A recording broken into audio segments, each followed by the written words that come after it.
Muy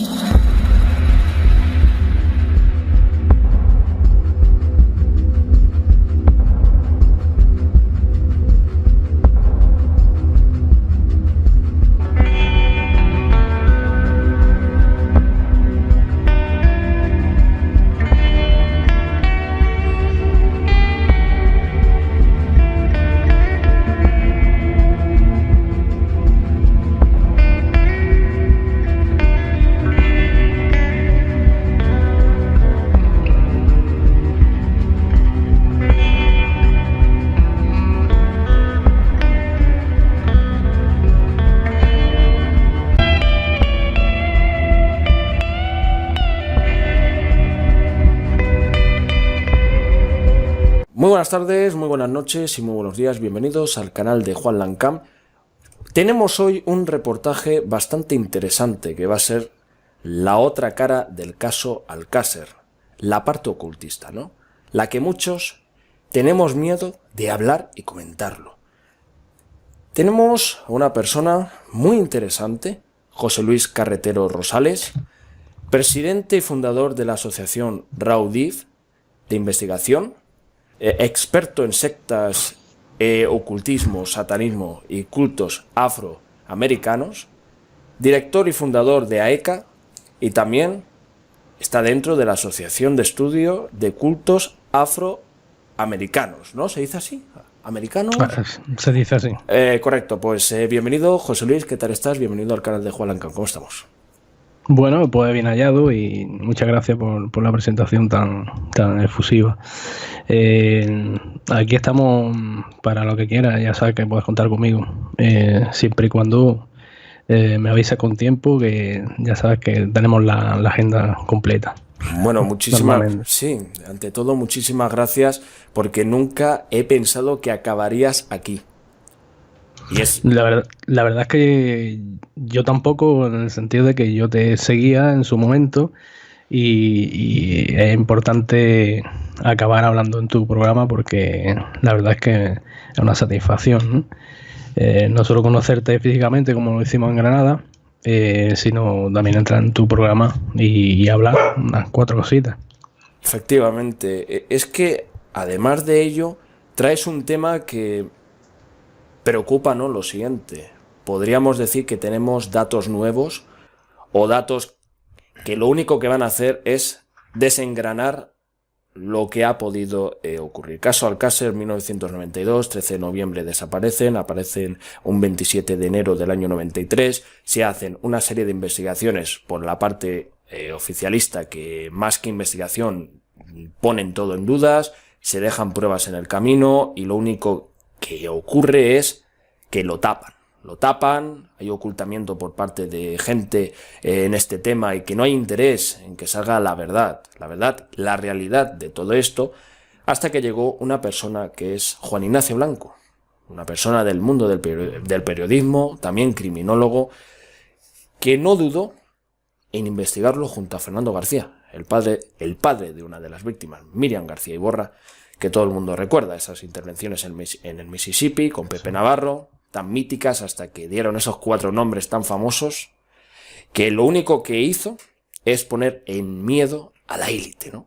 Les retó. Tanto Fernando y Juan Ignacio dijeron, aquí se acaba, les vamos a meter un golazo en toda la escuadra. Y entonces ya, después de eso, hubo querellas, juicios, multas, se retira el libro, dicho libro tan importante como es el libro ¿Qué pasó en Alcácer?, ¿no? Incluso hasta tuviste la oportunidad de traerlo a Granada, donde acudí, y qué maravillosa conferencia. La verdad que fue totalmente muy especial. Y gracias, ¿no?, por hacer eso posible y que sigamos divulgando el tema. Pero me has contado algo hace unos días. Llevas unos años con este tema, se podría decir desde el año 98, y te ha pasado cosas muy importantes que quieres contarlo aquí donde te damos voz y, bueno, voz a que lo cuentes. Y nada, cuéntanos qué sabes del tema y qué es lo que quieres decirle a la audiencia de todo el mundo. No te oigo. Ahora sí. Primeramente te diría que se ha introducido desde tiempos inmemoriales, desde aquellos famosos años 90, donde cristalizó la maldad en la sociedad, de tal forma que ciertos grupos, criptogrupos de la élite, pues hicieron de la suya, ya lo estaban haciendo desde los años 80, con bastante impunidad, ¿no? Y se levanta la liebre, como se suele decir, ¿no? Se levanta la liebre, la levantan precisamente investigadores como Juan Ignacio Blanco. En un principio se levanta la liebre en el Payeter también. Y se empiezan a tratar en profundidad toda esta serie de dudas que ya estaban sembradas y más que sembradas sobre el caso.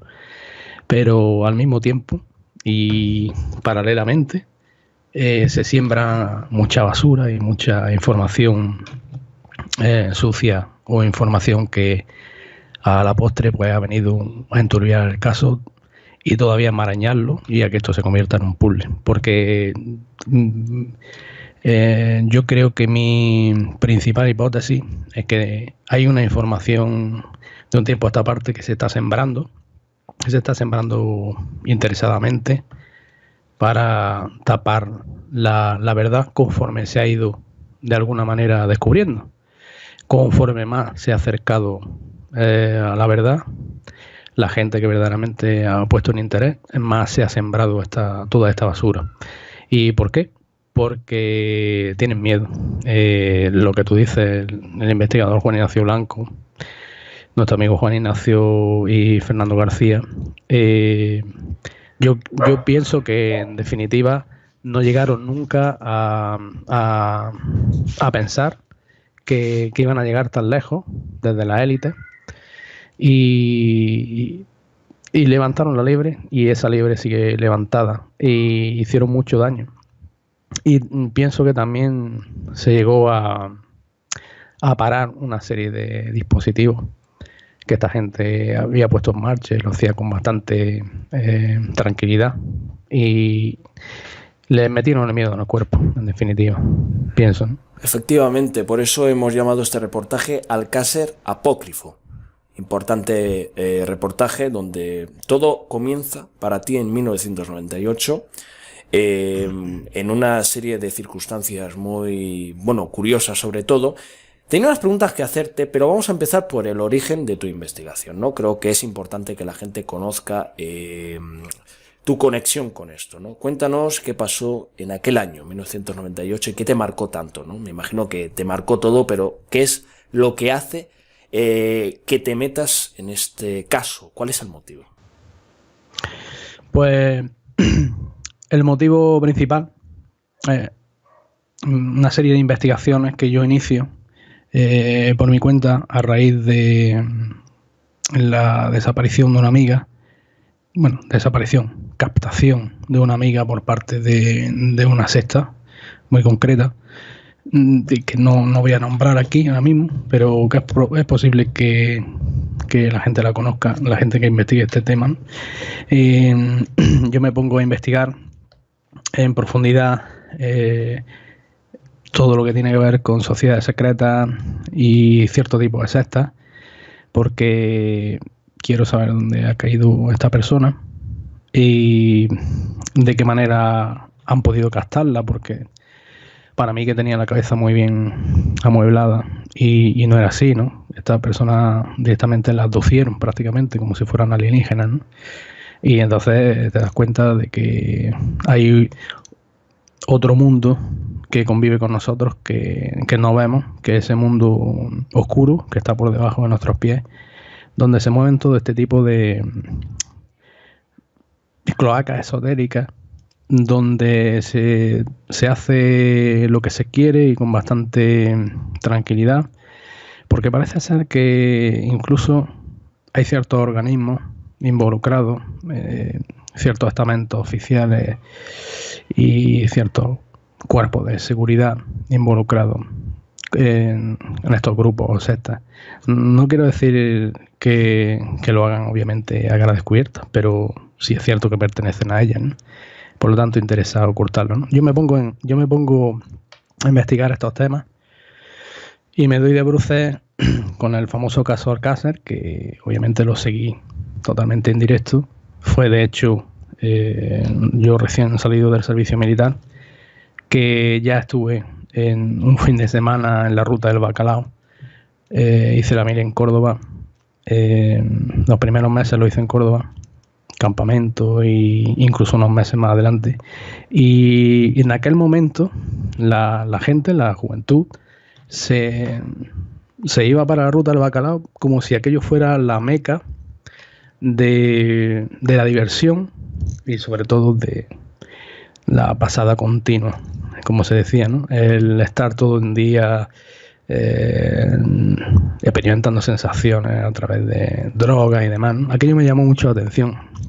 Y aquel fin de semana en Valencia pues fue muy revelador para mí, porque yo vi una cosa que si me lo hubieran contado no me lo hubiera creído, ¿no? Y estamos hablando de que esto ocurrió concretamente en una época concreta de este país, ¿no? La juventud estaba totalmente controlada por la droga y era muy fácil, era un rebaño muy manso para ser de alguna manera controlado y pues también más que controlado en muchas ocasiones consumido. Fíjate lo que te digo, consumido como si fuera carne fresca, ¿no? Ahí entra la prostitución, el mundo de la prostitución y demás, ¿no?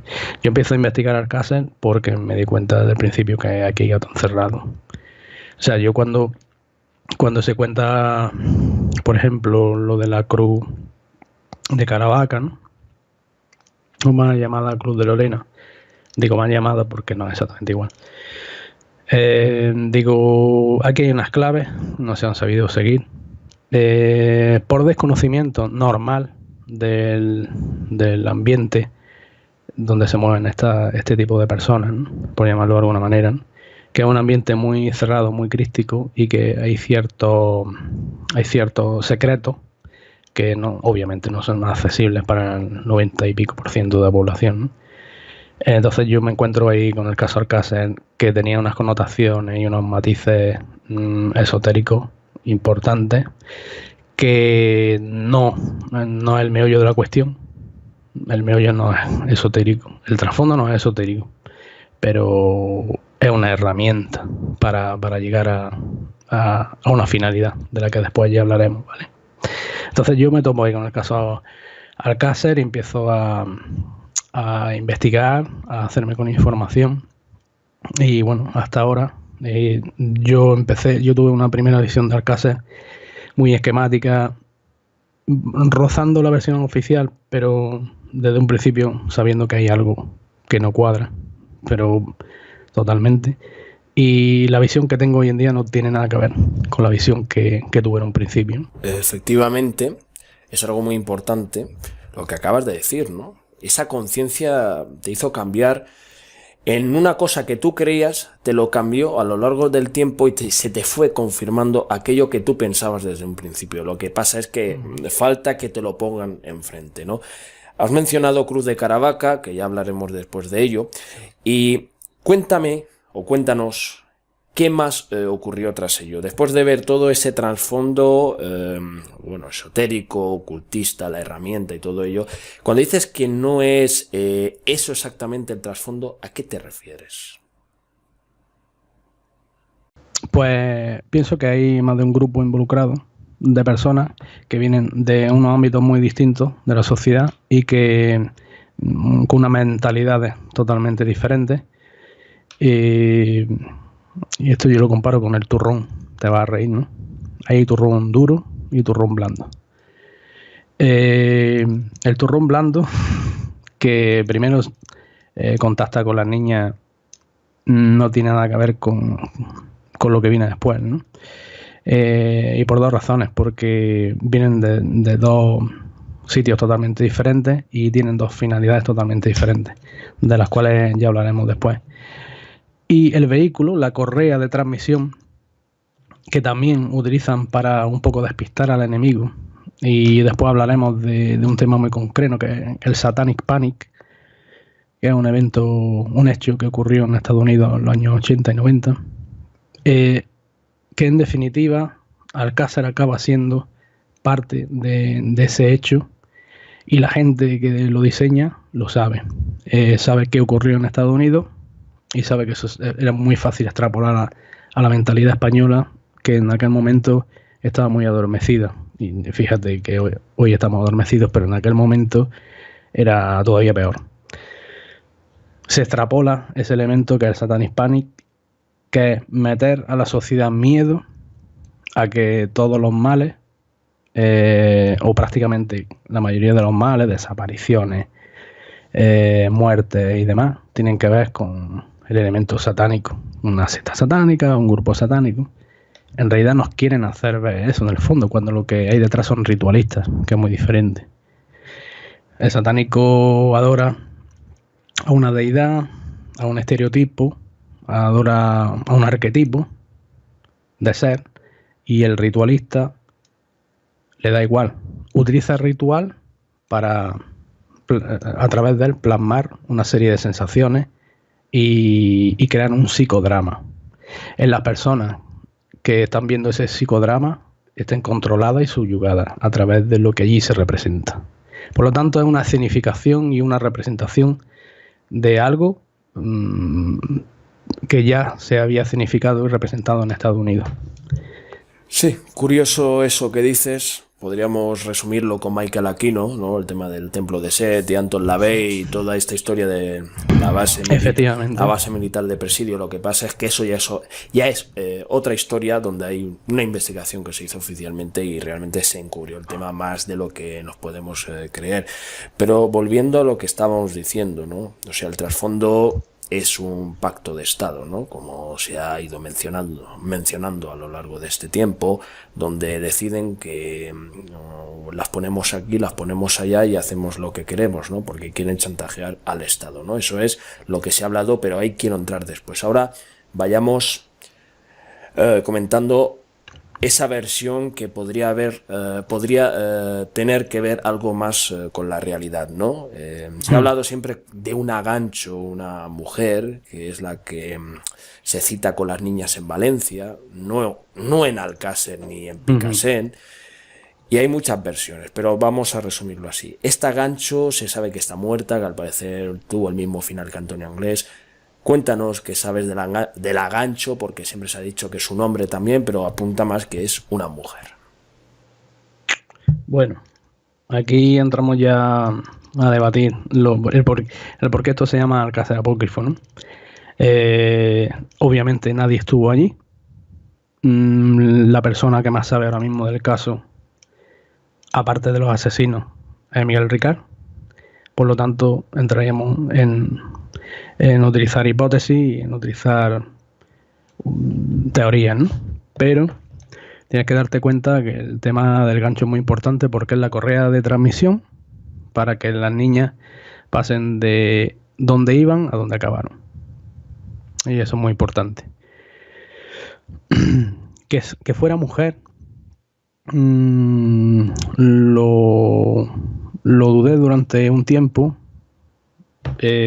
pero hace poco he recibido una información de que posiblemente esta persona fuera una profesora, ¿vale? Se habló de un profesor y de que por eso se montaron con él. Este profesor iba a hacer, esta profesora, vamos a llamarlo desde el punto de vista femenino, iba a hacer unas transacciones y unos recados a Valencia,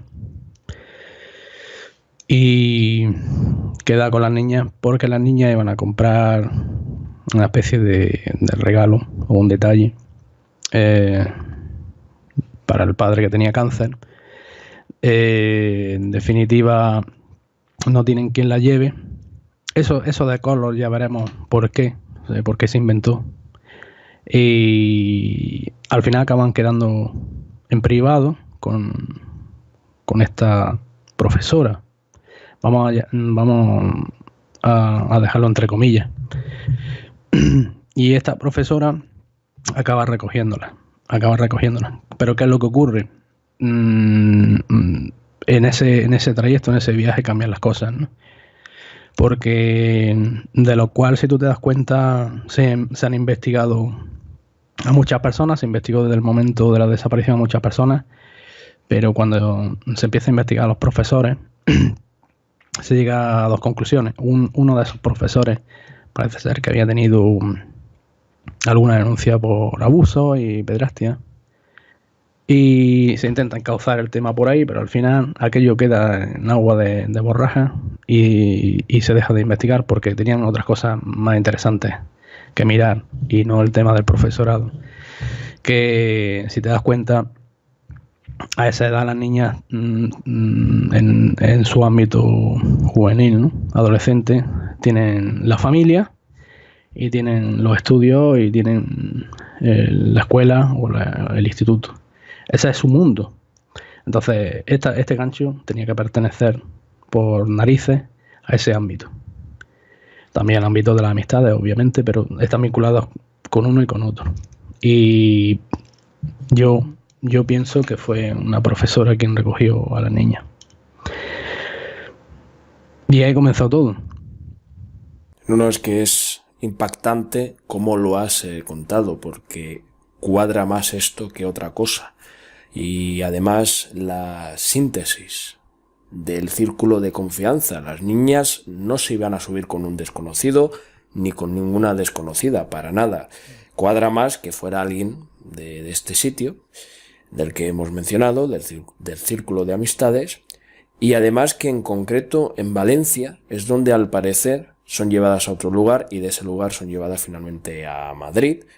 Eso es lo que dicen, como también que estuvieron en una especie de barco en ese cautiverio, ¿no? Y que esos sitios donde iban estaban conectados con la banca, porque la banca y Alcácer son dos temas que, además de conectados, pone en riesgo lo que es el estatus de los partícipes en este hecho, ¿no? Porque hay los que no quieren participar, pero que tienen que ver con la corrupción, las escuchas ilegales, y todo esto es una especie de organigrama, de una circunstancia muy oscura que les pone en riesgo, porque si se identifica esto, de los que han estado, pues resulta que el final es un tiro en la cabeza o un accidente o cáncer. O sea, hay tres modus operandis que tienen que efectuar, ¿no? Entonces vayamos a lo siguiente. Siguen ese trayecto, están en Valencia, y en Valencia esta mujer hace de entrega, como se podría decir, a estos sujetos, o como crees que pasa. No llegan a Valencia, obviamente. Han conocido de esta mujer, pasa a ser recogido. O sea, mira, luego vamos a llegar poquito a poco, tenemos un tiempo relativo, ¿no?, a los detalles de la sarta de imbecilidades y de estupideces que se han dicho sobre los testigos inventados, porque yo me puedo inventar ahora que he visto por la calle a Julio Iglesias. Otra cosa es que me crea o no, ¿no? Porque si bueno, Julio Iglesias está ahora en el candelero, pues bueno, para darme protagonismo, pues lo he visto pasar por la calle. He dicho Julio Iglesias, no sé por qué. Pero, en fin, es lo que te quiero decir. Hay una persona que intercepta a este grupo de mujeres, las tres niñas y la profesora, y intercepta, había quedado con ella, y ahí cambia el rumbo, automáticamente cambia el rumbo. Ya no van a Valencia. El dinero se lo presta a ella. El dinero se lo presta a ella y es un poco la forma de captar la atención de ella. Oye, mira, pasaros que tengo aquí un dinerillo que os lo voy a prestar para que le hagáis regalo a tu padre y demás. ¿Ok? Entonces, el dinero no sale, una no se lo presta a otra, además el dinero sale del bolsillo de esa mujer. Lo demás son historias. Quiero decir, no es que yo me crea que tengo la razón, ni mucho menos, sino que han llegado ciertas informaciones a mí por canales que no te voy a contar. Y desde un principio hubo un interés en que las niñas fueran a color, obviamente, para cerrar el círculo de la lógica de la versión oficial, que no tiene ninguna, Y estos intereses de que las niñas fueran a Color fueron sembrados, ¿no? Fueron sembrados adrede para que esto ocurriera, ¿no? Los personajes que dicen encontrarse con las niñas están mintiendo desde el primero al último. O sea, nadie vio a las niñas, porque las niñas iban por otro camino directa a donde iban. No se las encontraron, lo del coche es falso, lo de la pareja que se las encuentra es falso. La mujer mayor de 60 y pico años que tiene vista de lince y de águila, que a dos luces es capaz de conocer a unas niñas que hay debajo de una farola, que además no pueden ser vistas desde su balcón. Estas son historias que yo ya me he topado con ellas en algunos casos donde la gente intenta hacerse la interesante y también despistar, por otro lado. Porque uno intenta hacerse lo interesante y dicen que lo han visto cuando no lo han visto y ya tienen que tirar para adelante porque van a ser citados en juicio. Y otros mienten a cosa hecha, ¿no? Para que, bueno, el tema de Color quedara sembrado y obviamente germinara cuando tenía que germinar, ¿no? Como una semilla ahí que tú siembras, ¿no? Entonces vamos a dejarnos ya de tonterías y vamos a dejarnos de estupideces, porque si tú imagínate que ahora las niñas no las ve nadie y la historia cambia totalmente. Estos testigos, que cada uno cuenta una historia diferente, ninguna de las historias ni ninguno de los horarios coincide. ¿Cómo van a coincidir si son inventados? Si el sitio donde parten, obviamente, por parte de la familia y los horarios que cuenta la familia de cómo y de a qué hora salieron, son ciertos. Pero todo lo demás no. O sea, no vieron a las niñas, es mentira. Es decir, no me vengan a contar mirongas. Y estas personas tendrían que reconocerlo alguna vez antes de que, bueno, desaparecieran, ¿no? De esta vida que mintieron. Como cuando aquí hubo un atentado muy conocido de ETA, que mataron en la puerta de su casa al portero, ¿cómo se llamaba? Se me ha olvidado el nombre. Un asesinato que hubo ETA lo habían visto en todos lados. Había personas que yo he conversado con ellas que se habían estado tomando un café al lado de los etarras, otros que lo habían montado en su taxi. O sea, aquí todo el mundo había visto a los etarras, pero ni Dios sabía cómo eran, ¿no? O sea, el ser humano tiene un ansia de protagonismo y un ego exacerbado que normalmente acaba con esto, ¿no? Bueno, centrémonos en el tema, ¿no? Y a raíz de que el comienzo del viaje de las niñas es falso, pues imagínate todo lo que viene después. Hombre, lo de después debe de ser ya impresionante, de una magnitud. Hay algunas cositas que sí y otras cositas que no. Estamos hablando de un crimen que a niveles estatales pone en peligro el sistema del Estado de Derecho, ¿no? Además de ello, pone en peligro el sistema de la monarquía española. Y esto es una verdad, nadie lo puede negar a día de hoy, como también es que uno de los que estaba dentro del CSIC dijo una vez en un medio, claro, eso lo controló más la Guardia Civil y la policía, ¿no? Me resultó relativo, pero bueno. Como también que eso que decían por ahí, ¿no? Del 1.000.000 de euros o de los 200 millones de euros que decían por ahí que habían soltado, ¿no? Para pagar no sé qué determinados servicios, ¿no? Digo euros porque en aquel entonces era pesetas, sí, pero ahora son euros, y digo 200 millones de euros porque hay cifras de fondos reservados que he ido tirando por otras bandas que tiene que ver con tráfico de menores y que se pagan cifras de estas características, ¿no? Bien. Entonces, cuando decimos lo de Color, hay una historia muy espeluznante con lo de Color. Es el Pierre Noir, que vivía en la urbanización de Tancard de Alter, que era el llamado francés, que el otro día, en un foro de internet, se sacó un nombre, que resulta que uno de los Hervás se relacionaba con un ciudadano francés llamado Jean-Luc A. Este sujeto, al parecer, ha estado muy vinculado con actividades de delitos, no solo económicos, sino ya de tráfico de armas y otras cosas por el mismo estilo, como también es la protección tan extraña a Montserrat Alcázar, ¿no? Coméntanos entre el Pied Noir Color y otros simbolismos que hay dentro de esta historia, ¿no? Vamos a continuar este relato que estabas narrando.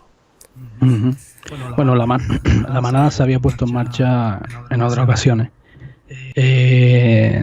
para otro delito, y los que eran principales, digamos, protagonistas de esta pequeña novela, que es la realidad. Precisamente esta novela es ahora la realidad.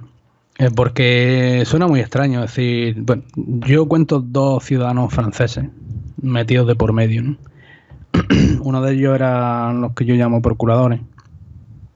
Eran personas que estaban muy vinculados a la prostitución y al tráfico de estupefacientes, ¿no? Y lo habían hecho en otra ocasión, obviamente con un resultado muy distinto, porque la finalidad no es matar a nadie en el caso de estas personas, ¿no? Sino introducirla en unos círculos lucrativos, porque si tú matas a una persona dejas de ganar dinero con ella. Eso hay que tenerlo muy en cuenta, ¿vale? Entonces había uno de estos franceses regentaba un local, se intentaron disparar los tiros para otro lado. Este francés no que lo regentaba, bueno, era el primer socio capitalista de este local de Alterne, en el cual pasaban muchas menores y no tiene nada que ver con los nombres que se han dado. Esto puede sonar raro, pero es así. ¿Por qué? Porque esta persona iba y venía a Francia con bastante frecuencia. Tiene un nombre que es falso, es conocido por el francés, pero no es el mismo francés de la historia. Este Pied Noir que dices tú, ¿no? Otro francés. Este francés estuvo en la Legión extranjera y tenía, bueno, un ojo de cristal, tenía una herida en la cara, una hendidura profunda y quiero que te quedes con este dato, ¿no? Y una marca, una cicatriz en la cara, ¿no? Esta persona ha llegado a extorsionar, ha llegado a secuestrar a personas, pero no él, obviamente, sino sus secuaces, ¿no? Pero nunca llegaron a matar a nadie. Y sin embargo se pone en contacto con su compatriota, que venía de otra esfera diferente a la de él, y que si bien no había participado en ningún asesinato, había tenido que ver en alguno. Vamos a dejarlo ahí, ¿vale?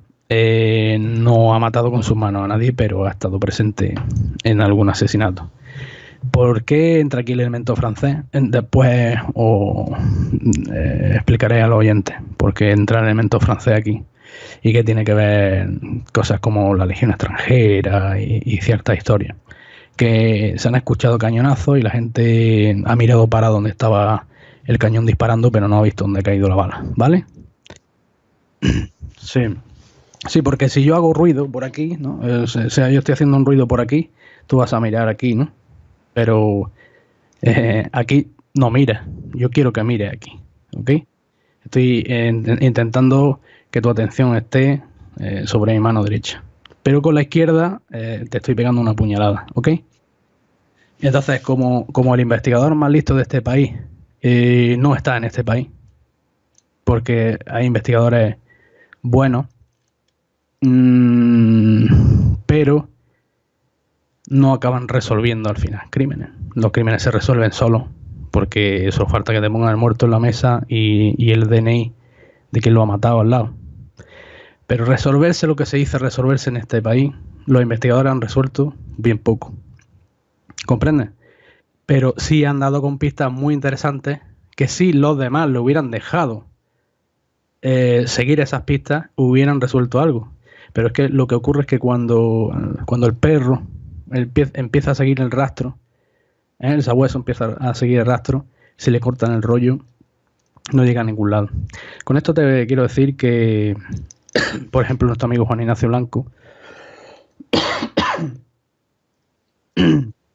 tenía una serie de pistas muy importantes del primer momento. Espérate que me voy a echar agua. Sí, tranquilo, tómate tu trago de agua, que para eso estamos aquí conversando tranquilamente. Tómate tu tiempo, el que haga falta. Y ya te... Porque tenía... Sí. No, que quería agregar una cosa. Es importante todo lo que estás diciendo de estos dos franceses. Luego hay un tercero que va a un sitio en concreto de Castellón, que es Bernard Taillepied, pero es Philippe Desnous. Realmente su nombre identificado es Philippe Desnous. Lo que pasa es que Bernard Taillepied es un seudónimo en concreto y lo utiliza para hacer cine puro y duro sadomasoquista, películas con contenido de pederastia, un poco como José Luis Bermúdez de Castro. Un estilo de que una de sus actrices se quedó empreñada, él intentó como tapar el asunto, también estaba conectado con Parchís. ¿Te refieres a Sandra Bánico? O sea, Sandra Mazarowski. Esa es otra también, sí, esa es otra mujer que... Bueno, es que... El problema que termino un poco que te estaba diciendo antes, que por favor, yo no me quiero meter con los investigadores de este país. ¿Quién soy yo para hacerlo? Yo soy un simple estudioso. Yo no soy nadie para meterme con los investigadores serios de este país. Pero digo que el mejor investigador de este país no está en este país. Porque aquí hay investigadores buenos, como estaba diciendo, que no pueden morder la mano del que les da de comer, y cuando encuentran un rastro de sangre importante tienen que ver que si esa sangre viene de un sitio muy concreto que todos conocemos y tiene que ver de alguna manera el Estado, está el Estado de por medio, nadie va a morder la mano que le da de comer, ¿no?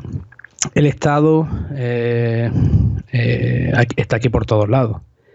¿Por qué? Porque tuvo que recoger los restos de lo que alguien vinculado a él hizo, pero no está implicado. Está implicado en recoger esos restos y en inventarse una historia para que esos restos dejaran de aparecer donde habían aparecido. O sea, esos restos no podían aparecer ahí. Tenían que aparecer en la Romana. ¿Y por qué razón? Porque entonces... Hasta aquí hemos llegado, ¿no? Pero obviamente el Estado no tiene la culpa del asesinato, de la violación, de la tortura de las niñas, ¿no? Estaríamos locos, ¿no? Pero bien, hay ciertos elementos que yo le llamo radicales libres, que aunque a veces son agentes dobles, porque unas veces trabajan para el Estado y otras veces trabajan para quien se precie en ese momento o quien mejor pague.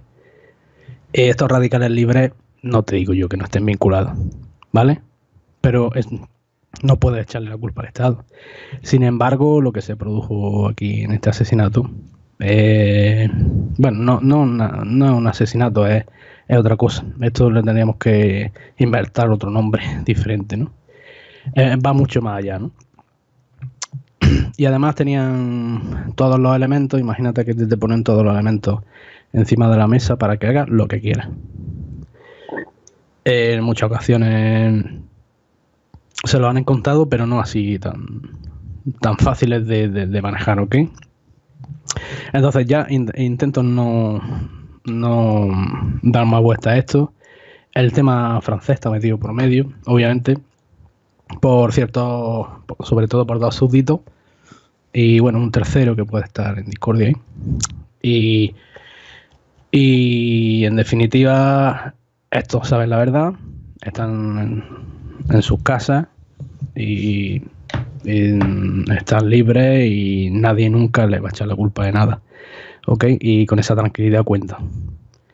Porque en su momento pues también han hecho trabajo para otra gente o han estado vinculados a otra gente, o mira, mi proveedor eres tú. Tú sabes lo que yo consumo, si yo hablo de ti, tú vas a hablar de mí, ¿ok?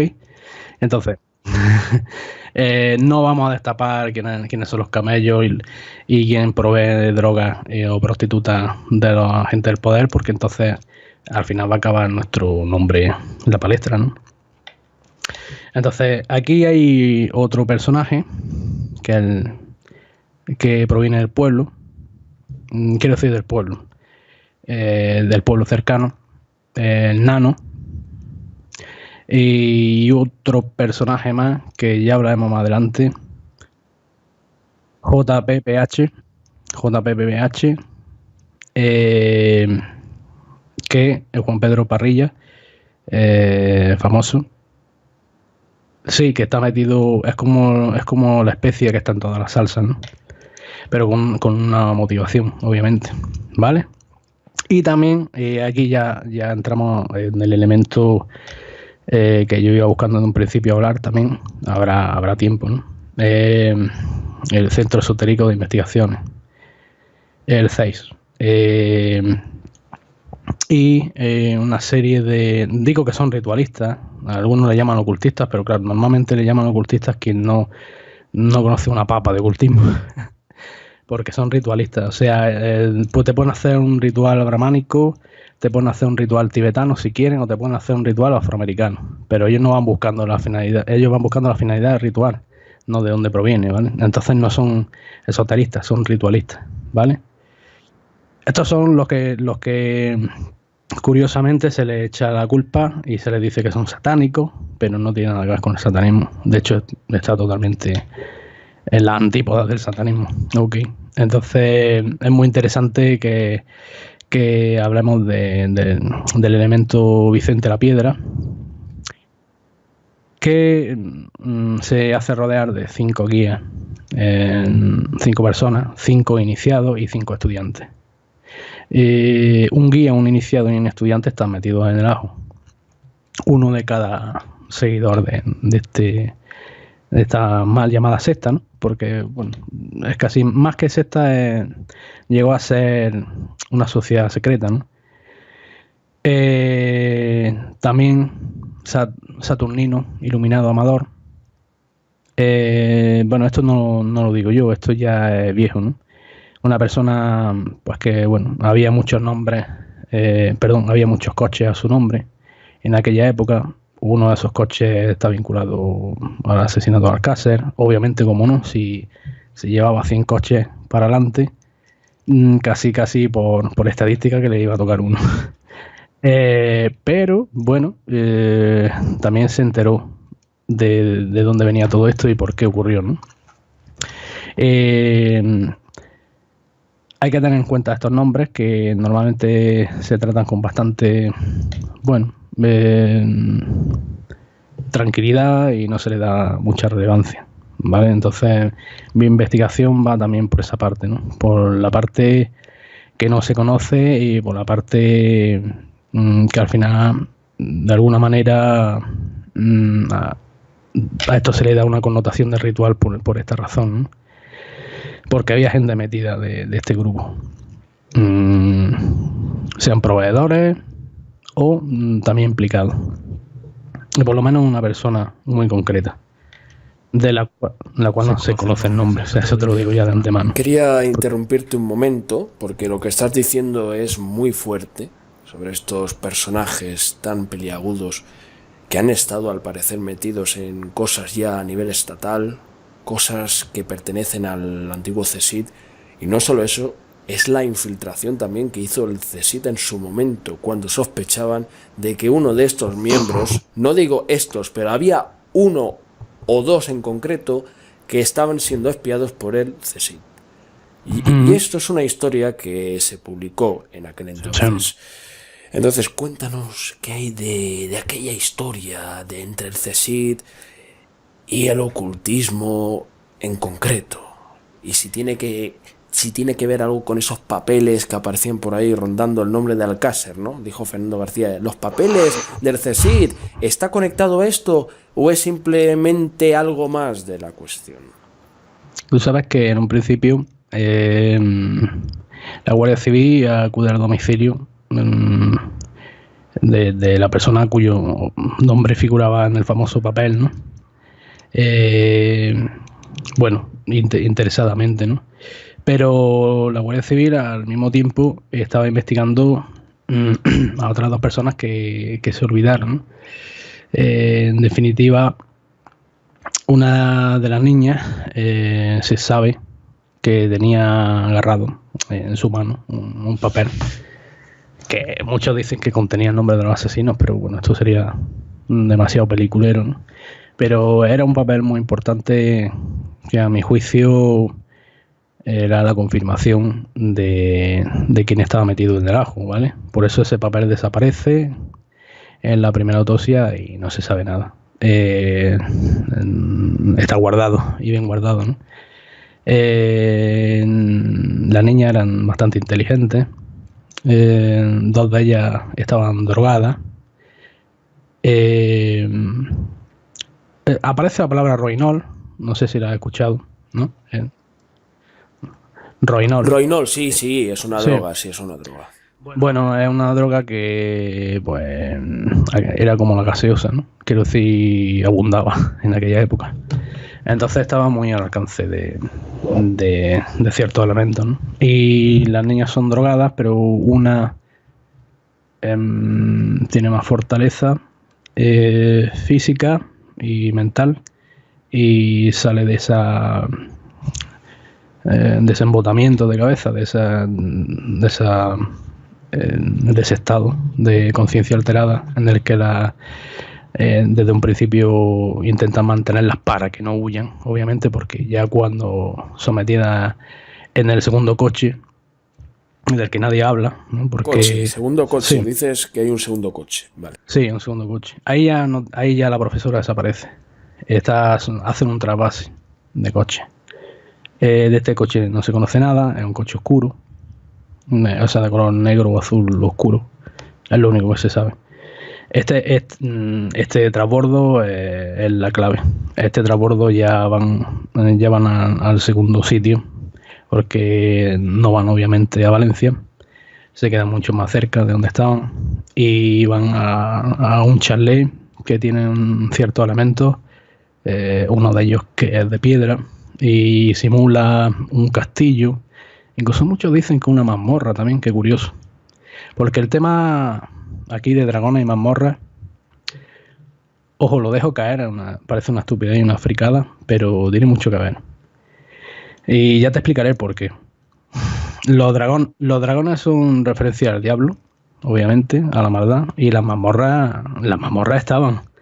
O sea, había una simulación de atar a las niñas, de cadenas, de mazmorras. Eso quiero que se te quede grabado, ¿ok? Esto que estoy diciendo no es baladí, es una información concreta. Van a ese chalet y en ese chalet empieza la cuenta atrás. Ahí empieza el abuso. Se toman una bebida con un porcentaje bastante alto de alcohol, pero hay una niña que se lo toma concretamente entero y la otra solo da unos sorbos, lo suficiente para que entrara rápido la droga, ¿vale? Luego en la autopsia sale que hay un poco de alcohol en sangre, ¿vale? Fue la bebida, el vehículo con el cual entró la droga a su cuerpo.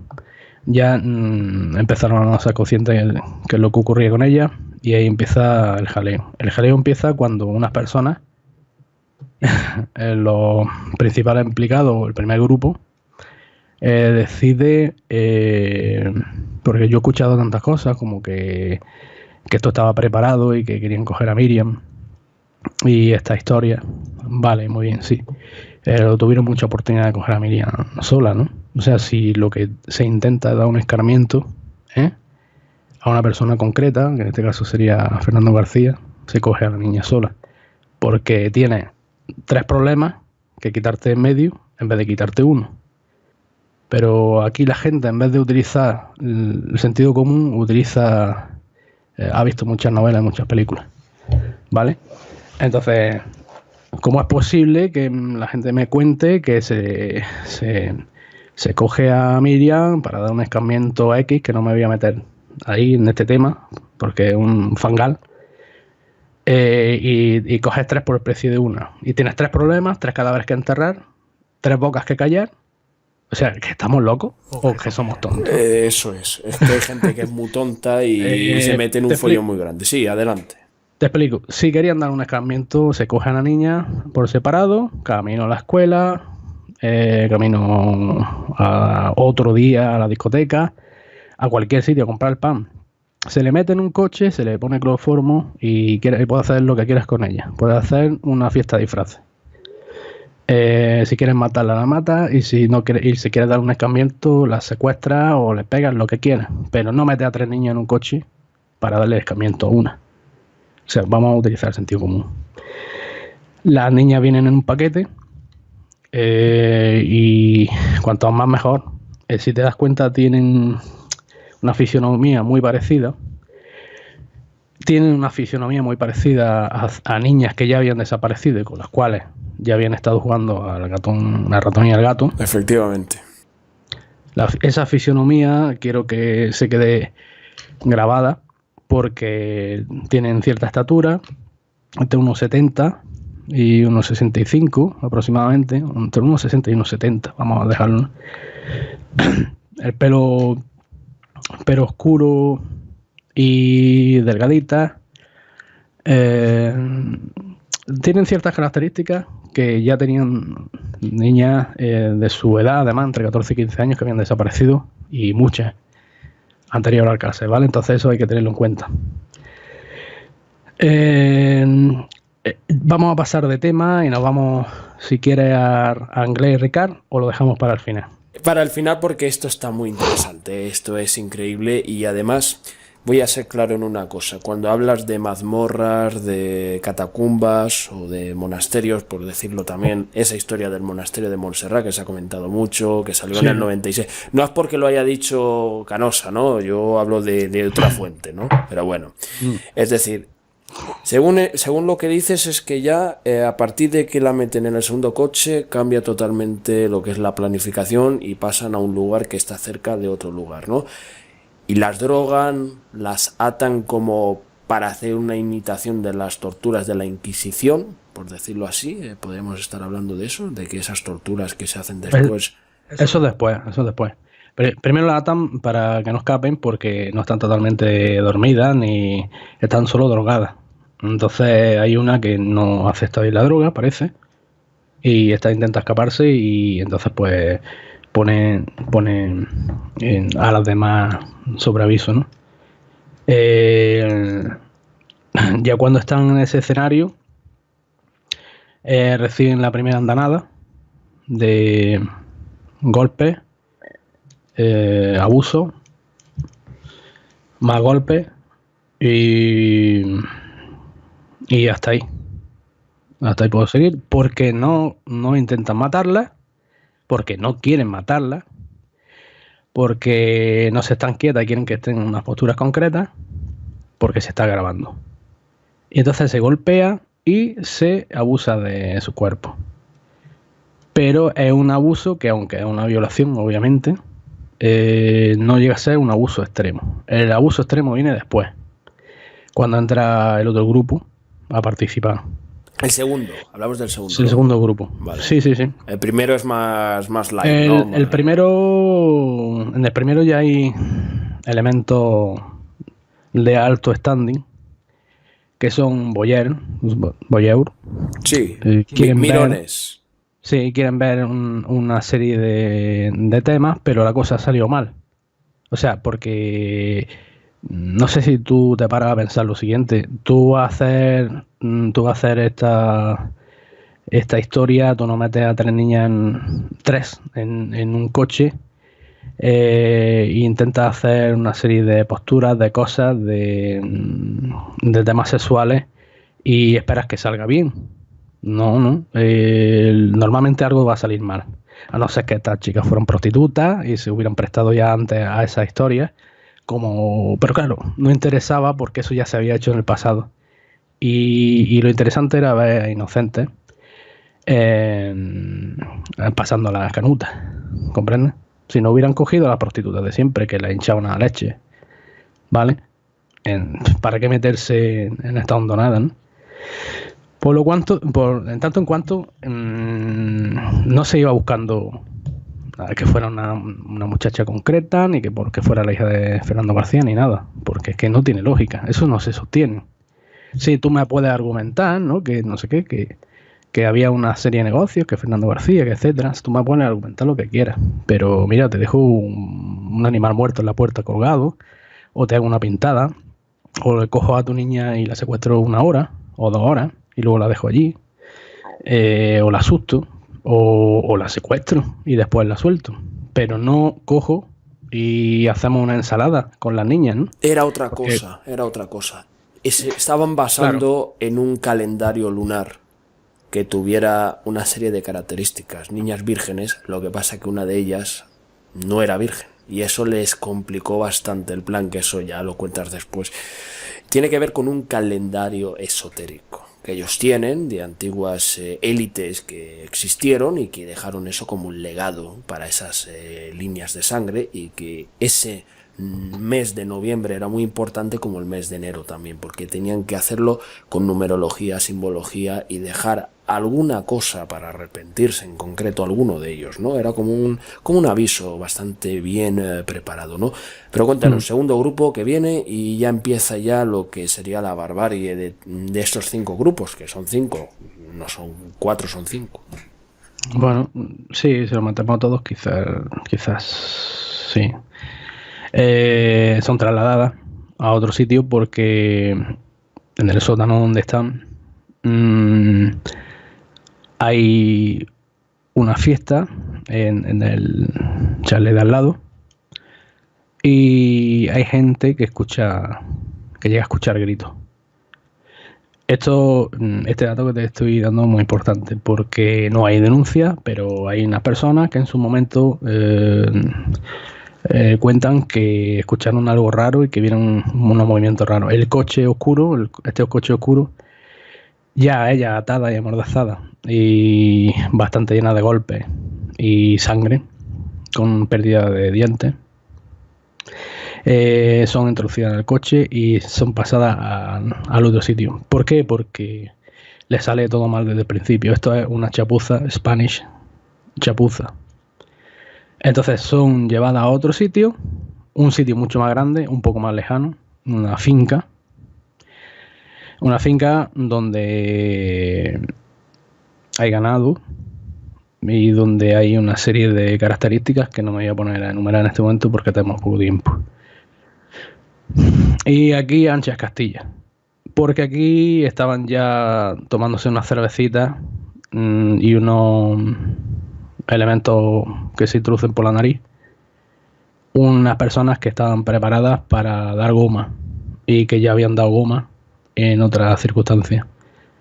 Entonces estas personas no se les dice dónde vienen las niñas, son carne, ¿comprendes? Los carniceros, estamos hablando de un grupo de mercenarios que torturan, que tienen experiencia, son gente que ya lo han hecho. Bueno, sí, había un mercenario también en el primer grupo, pero no tiene que ver con estos, llamémoslo entre comillas, mercenarios que llevan un tiempo entrenándose, que aquí sí hay denuncias porque hacían ruido y escuchaban disparos, y esto fue antes de en la víspera de la guerra de Yugoslavia, y andaban por allí, y un personaje también vinculado a Israel, que está cercano también, que el que contrata a estos mercenarios, ¿no? Y que no vamos a decir el nombre, pero sí, bueno, si está público, lo pueden si os metéis en internet, porque el tema de los nombres es muy casual. En realidad los nombres no significan nada, ¿no? Aquí lo que significa es qué es lo que ocurrió verdaderamente. Tú fíjate que se encuentran, ya se juntan todos los elementos, y aquí es donde empieza el caos, ¿no? Aquí es donde empieza donde llevan a cabo una serie de historias que ya la habían hecho incluso en otros países, que eso tampoco era nada especial para ellos, ¿no? Y aquí entra el elemento de que también se sigue grabando lo que se hace, por eso hay 2 vídeos diferentes grabados en 2 ubicaciones diferentes, ¿vale? Entonces un vídeo que nunca ha salido a luz ni saldrán, porque fue destruido. Y el otro, pues que posiblemente lo hayan visto ciertas personas y esté pululando por ahí de hace ya bastantes años. Entonces, claro, se habla qué es lo que ocurrió. Hay gente que conoce qué es lo que ocurrió en el primer sitio, en la primera ubicación, y lo intentan vincular al vídeo que se puede ver, pero no. Es una especulación, ¿comprenden? Se sabe lo que ocurrió, pero no se ve lo que ocurrió. Lo que se ve que ocurrió es lo que pasa después, ¿no? Entonces aquí, bueno, ya todos sabemos qué es lo que ocurre con los cuerpos de las niñas. Empiezan a intentar drogarla otra vez, pero están demasiado despiertas, entonces se mueven y son saeteadas, alanceadas como si fueran animales, con diferentes tipos de hierro, diferentes tipos de lancetas y unos elementos muy concretos de tortura, ¿no? En la ropa se pueden ver eso que parecen puñaladas, que algunas tienen una forma concreta, como una forma cuadrada o de rombo, y no son la introducción de un cuchillo o filo cortante, ¿no? Sino que es como algo extraño, ¿no? Elementos de hierro que son utilizados con ellas, ¿no?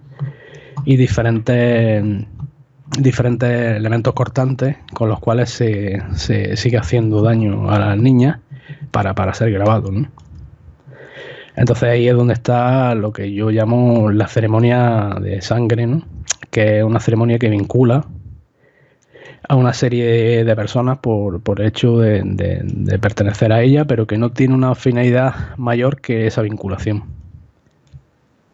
Pero claro, si el carnicero es profesional, pues intenta dejar su sello y su marca. Y bueno, las niñas están llenas de sellos y de marcas de ciertos tipos, o sobre todo un carnicero en particular, que perteneció a un grupo paramilitar serbio. Bueno, que hace pocas fechas, bueno, no hace muchos años, hizo pedacitos a un tío que lo encontraron despedazado y tal. Son los tigres de Arkham, los famosos tigres de Arkham, ¿vale? Entonces los tigres de Arkham estaban aquí metidos hasta las cejas, ¿no? De hecho, están en esa época, es totalmente contrastable, están en Valencia, coinciden fechas y demás. Los tigres de Arkham son interceptados en Madrid y se empieza a investigar en serio ya cuando han hecho este crimen, y al final se quedan todos prácticamente en libertad, ¿no? Entonces, claro, estos son utilizados como mano de obra de tortura, asesinato, ¿no? ¿Qué es lo que ocurre? Que puesto a pensar, la gente que verdaderamente está utilizando los de peones, que a esto les da igual, ¿no? Pues sabían lo que hacían, ¿no? Aunque la cosa se les fue de las manos. Bueno, las niñas finalmente acaban muy mal y son ejecutadas, ¿no? Son ejecutadas con una arma muy concreta y no son ejecutadas a pie de fosa ni historias, ¿no? Y aquí ya entra el otro grupo. El grupo 3, ¿no? Sí, el grupo 3, que este grupo quiere manchar a ciertos políticos de un partido concreto, y ya con la carne, perdonadme que hable así de... A mí no me gusta hablar en estos términos, pero fueron tratadas como pedazos de carne, porque si hubieran sido tratadas como criaturas no lo hubieran hecho vamos a suponer que quieren matarlas, no le hacen ni una décima parte de lo que le hicieron, ¿no? Entonces ya llevan los despojos de las niñas, lo que queda de las pobres, y los entierran en un sitio muy comprometido, con nocturnidad y alevosía, y con una finalidad muy concreta de echarle los perros a esta gente. Entonces ahí entra el Estado en movimiento, porque se descubren en el chalet de este político que tiene un perro. Él está de vacaciones y cuando vuelve en unos días, en 3 o 4 días, el perro empieza a escarbar y ve que hay tierra removida. Y el perro de este personaje encuentra los cadáveres, ¿no? Entonces ahí es cuando entra el aparato de CSIC en movimiento y busca a las personas pues más especializadas en esconder cadáveres, en hacer desaparecer cuerpos, Jambrina y de tal, ¿no? Hombre, Jambrina sí, que era amigo de Rubalcaba. Sí, en el famoso bar que se reunían y toda la historia, sí, Emilio Jambrina, donde hay otro, donde hay otro Jambrina que aparece en el caso de Diana Quer, en extrañas circunstancias, no sé si son familiares, pero aparece un Jambrina en el caso de Diana Quer también, y es un guardia civil activo que fue incluso fue procesado. Quiero decirte, y a esta persona que le ponen el marrón en su chalet era del Partido Socialista, ¿te atreverías a decir? Sí. Vale. Sí. Se habló de un personaje. Déjame terminar y vale. un segundo, que no se me vaya. Perdona. Y no. Sí, solo un segundo, disculpa. Obviamente cuando se pone en marcha toda esta maquinaria, esta gente son patriotas. Esta gente no querían que se salpicaran ni al Estado español ni a un partido con el que a fin de cuentas van a tener que pactar más tarde o más temprano. Incluso si además es tu partido, pues esta gente son patriotas que lo que están haciendo es ocultando pistas para que no llegue la sangre al río y llegue la mugre a donde no tiene que llegar. Pero estoy convencido de que hasta este momento no tienen conocimiento de lo que está ocurriendo, obviamente. Aquí hay unas personalidades extrañas de Valencia que están metidas en el ajo, pero de lo cual interior no lo sabe hasta este momento, hasta que aparece ahí los cadáveres, ¿vale? Puedes continuar. No, si es que me dejas asombrado con todo esto que estás diciendo, porque ahora se están conociendo para lo que se podría llamar la verdad de los hechos. A mí hace tiempo me llegó una información sobre Narcís Serra, porque Narcís Serra era anti-Israel. Él se opuso a una historia de Israel con España sobre que España tendría que participar en un operativo militar. Y ocurre lo siguiente: el chalet de sus padres fue donde al parecer fue metido los cadáveres. Y todo indica que al parecer ha podido ser Narcís Serra. Yo no sé si es Narcís Serra, pero sí me dijeron que era del PSOE.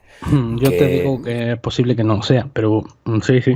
Que él también al parecer lo quisieron pringar porque había unas circunstancias donde hay que meterlo, porque él era catalán y hay una historia con el nacional independentismo catalán y ahí queda la cosa. Y que Pujol al parecer algo tiene que ver en esto, no es que lo diga que tenga que ver, sino dicen. Hombre, porque no es que tiene que ver, sino que la tostada le llegó a él.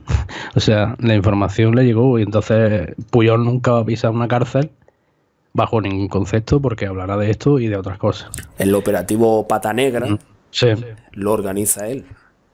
Claro. Era uno de los instructores porque él después facilita el gobierno al Partido Popular. Él es el instructor. De ahí viene toda esta historia. Y no solo eso, que ahora vamos a pasar al tema de Anglès y Ricard, que es que como te queda poco tiempo, pues tampoco no quiero que se queden todas esas dudas ahí, que sí van a quedar dudas de cómo pasó tal y cual, pero eso en un segundo reportaje podemos tirar hacia adelante. Vamos a la parte final. Vamos a hacer una segunda parte. Ricard y Anglès, a ver, ¿qué pasa? Ricard y Anglès pues eran los tontos útiles más perfectos que ha fabricado el universo, porque estaban metidos trapicheos, menudeo de drogas, historias varias que parece mentira, pero en aquel momento eran muy normales. Pues, no tienen nada especial. Entre la juventud española había mucha gente así, de macarra, ¿no? A estos se les coge como currito para, en definitiva, acabar haciendo un poco de ganso salvaje y para echarle la culpa a alguien, ¿no? Porque claro, esto obviamente los otros 3 pasos no había manera de que al final nadie lo acabara culpando. ¿Qué es lo que ocurre? Que se coge ya por parte de quien lo eligió a estos personajes y ya se tiene, mira, de esta zona quiénes son los más pringados. Pues mira, vamos a pillar esto. Son los que se les acaba salpicando todo y bueno, en la versión oficial la autoría se le encasqueta a ellos directamente, ¿no? Tú fíjate lo curioso de todo esto, que por más que de vuelta a Greg Ricard, pues mira, eran circunstanciales totalmente, ¿no? A ellos se le entrega un dinero y se le entrega un paquete y tienen que enterrarlo. Pero lo primero que se les dice es que no lo entierren tan profundo que no aparezcan. Se tienen que enterrar a bastante poca profundidad porque esos cadáveres tienen que aparecer. Y tienen que aparecer en poco tiempo. Vamos a buscar, porque claro, ellos no tenían voz y voto y tenían que buscar a otras personas que verdaderamente fueran del pueblo, que son los colmeneros, a los cuales se les dijo, oye, mira, andar una vuelta por allí que os vais a encontrar este pastel.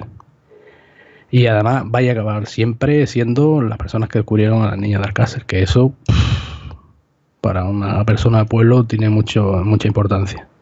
Entonces son vehículos para finalizar este descontrol, ¿no? Los colmeneros ya saben lo que ha pasado y cuando llegan allí pues hacen el paripé y demás. Lo que pasa es que el problema principal es que uno de los colmeneros no quiere entrar por gacha, ¿sabes? Sí, uno de los colmeneros quiere hablar y desde el primer momento se le amenaza. Y después se le pide hacer una declaración y la vuelve a cagar. O sea, iba a hablar, ¿no? Iba a hablar, oye, mira, nosotros aquí ha pasado algo muy raro y nos metió por medio. Claro, obviamente como no están manchados de nada, simplemente son personas circunstanciales que tenían sus colmenas en la romana, pues... en definitiva no le iba a pasar nada y bueno, una cosa que realmente se le dijo desde un principio, ¿vale? Las niñas habían estado en ese intermedio entre un sitio y otro, en un ambiente, estaban metidas en un sitio con agua, un acuífero bastante conocido en la zona, donde ya han aparecido muchos cadáveres. Y por eso lo de la ausencia de liquidez cadavérica, ¿no? Entonces, ¿por qué estaba metida en agua? Porque, entre otras cosas, había que ahorrar parte de las pruebas y qué mejor sitio que meterla en agua. Porque tenían muchas pruebas encima, ¿no? Tenían una serie de bestialidades hechas en el cuerpo y aparte con medios contundentes y otros menos contundentes, pero que poca gente utiliza, ¿no? Con esto te quiero decir que a las niñas se les mete en agua no por un tema circunstancial, sino porque se mete el agua para que se vaya gran parte de esa información que hay encima de ella, ¿no? Lo que pasa es que acaban yendo, antes de ser enterradas, la acaban dejando en un sitio donde no sabían qué hacer con ellos y había animales. Entonces esos animales, al olor de la sangre, se ponen en marcha. Es curioso que ya cuando llegan aquí ellas han sido desangradas. Esa sangre se ha utilizado para ciertas cosas. Ya llegan sin sangre, pero obviamente hay ciertos animales que cuando ven un cadáver se ponen a comérselo, ¿vale? Entonces parte de los estropicios que tienen hechos en el cuerpo las niñas son hechos por animales. y parte son hechos por la salvajada, ¿no? Tenían sobre todo de pecho para arriba, si te fijas, porque claro, estaban colgadas boca abajo para extraerle la sangre como una red, ¿no? O sea, así, ¿no? Para abajo, la cabeza abajo, ¿no? ¿Te refieres, no? Sí, colgadas de los pies, con la cabeza para abajo para que salga la sangre y entonces, pues claro, esto es muy complicado de explicar, pero bueno, la persona que haya trabajado en un matadero sabe de lo que estoy hablando. ¿Vale? Esto, bueno, es que me han quedado muchas preguntas por hacerte, pero una cosa ya para acabar. Iba a tocar esta película de aquí, pero voy a tocar esta primera, que es la de Hostel, porque ya que hemos hablado más de las torturas y todo esto, bueno, y la filmación, a ver, sí, 8 milímetros, basado en el caso Alcácer, se desvela la tapadera, ya lo dijo un bloguero, sin ninguna duda, esta película, amigos y amigas, tiene ciertas connotaciones con el caso Alcácer, y es lo que es la realidad. Esa secuencia de ciertos arquetipos de lo que se detalla es una parte de la realidad. No sé ni cómo, ni sabemos. Llegó esa información a Joel Schumacher, pero efectivamente este director sabía de algo, o algo al parecer se habían enterado, porque nadie puede explicarse a día de hoy eso de las 5 cuentas, año 93, o por ejemplo, esa chica que aparece en pantalla se parece a Miriam. Y en la película la ponen como Miriam Matthews, increíblemente. Y otra cosa también que impacta es esa parte del mercado negro de Dino Velvet. Bienvenidos al mundo de Dino Velvet. Y cuando van ahí con el que conoce ese mundillo, que es Max California, interpretado por Joaquín Phoenix. Sí, muy buen desarrollado el papel. Es una película del año 99, que hace bien poco la echaron en Antena 3, qué curioso que ya no la echan más. Y en esta película hablan de una chica desaparecida y que la cinta la tiene una señora mayor, que es la señora Max Christian, y esta señora se podría decir que se parece a la duquesa de Medina Sidonia. Tiene unos ciertos arquetipos similares, porque la duquesa de Medina Sidonia...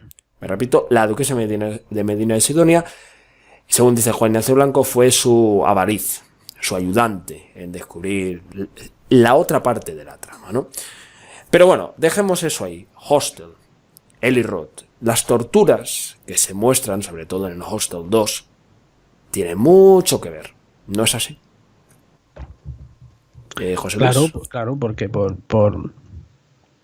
ambiente oculto se ha movido información de lo que ha pasado en este crimen y pocos más, porque este crimen es bastante único en muchos aspectos, lo cual, pues, cogido por un buen director, pues puede hacer una buena película, obviamente. Y tú imagínate que se hiciera una película del crimen de Alcácer, que nunca será, eso imposible, sobre todo en los términos que ocurrió realmente, que tampoco se sabrán, que es imposible, porque lo que ocurrió en Alcácer nunca, absolutamente nunca, aunque pase 1000 años, se va a saber. Bueno, ahí podría rebatírtelo, pero bueno, en eso en otro momento lo vamos. Totalmente no, porque hay otras cosas, o sea, caerían muchas fichas. Y hay otras cosas que se acabarían sabiendo antes. Solo si un par de personajes hablan, se podría saber, pero esos personajes están bien untados y nunca van a hablar en su vida. Bueno, a ver. Van a salir noticias de que, ojo, ya para terminar, ¿no? Se acerca el 25 aniversario y los famosos agentes libres, estos radicales libres, ya tienen su mandato de meter follón y de hacer cortinas de humo muy, muy interesadas, ¿no? Porque hay que hacer mucho ruido para que no se escuche la explosión. Pero es posible que haya una historia muy cercana relacionada con Miguel Ricard y que verdaderamente una cadena de televisión muy importante, muy potente, compre la exclusiva de unas declaraciones, y hay gente que tiene mucho miedo, tiene el ojete del culo bien cerrado, y entonces hay que meter a sus niñatos, a sus cachorros, a que armen ruido en las redes, porque están asustados, porque no pueden hacer más nada. En definitiva, en el fondo somos libres. Es decir, tú te puedes topar de frente con la información, pero es posible que no la cuentes. Al final te acabe pasando algo. Pero si hacemos una montaña y hacemos una columna de humo tan impresionante que la información que des, por más verídica que sea, no se la crea ni tu padre ni tu abuela, entonces hemos ganado.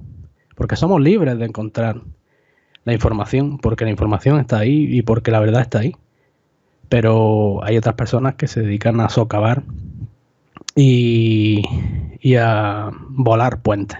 Y estos que están volando puentes, que tengan en cuenta que no hace falta, que la información no va a salir totalmente a la luz. No hace falta que hagan tanto el imbécil como están haciendo. Además, atacando a personas que no tienen la culpa. Pero te digo que puede estar a punto de ocurrir algo muy...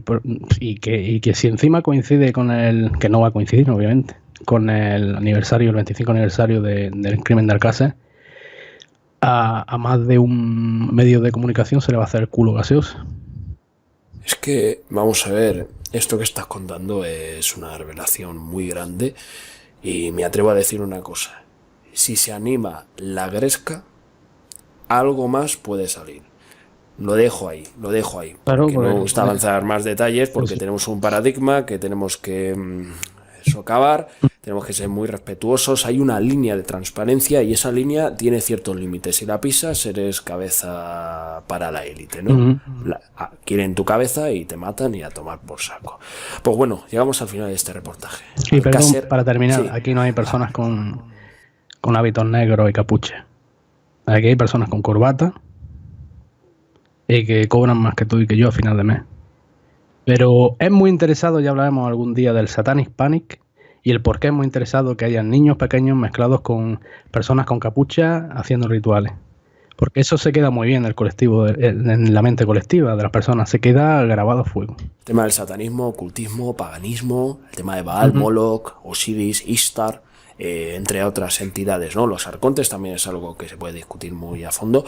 Sí, otro día. Otro día, José Luis Carretero Rosales, experto en sectas, presidente y fundador de la asociación Raudive de investigación.